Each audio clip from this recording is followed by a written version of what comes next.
संभाजीनगर महापालिका निवडणुकांसाठी प्रचार अंतिम टप्प्यात आला असून राजकीय वातावरण तापलं आहे।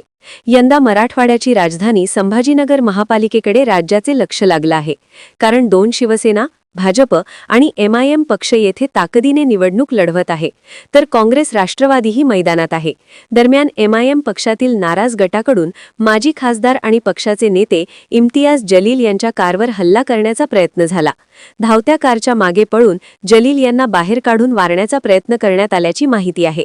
विशेष म्हणजे एमआयएम पक्षातील नाराज गटाकडून ही मारहाण करण्यात आली आहे।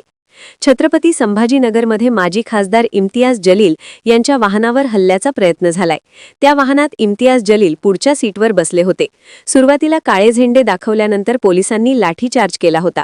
इम्तियाज जलील यांच्या गाडीत मागच्या सीटवर बसलेल्या व्यक्तीच्या डोळ्याला दुखापत झाली आहे, अशी माहिती आहे। प्रचार रॅलीच्या दरम्यान बायजीपुरा जिन्सी भागात ही घटना घडलीय। एमआयएमचा एक कार्यकर्ता जखमी आहे।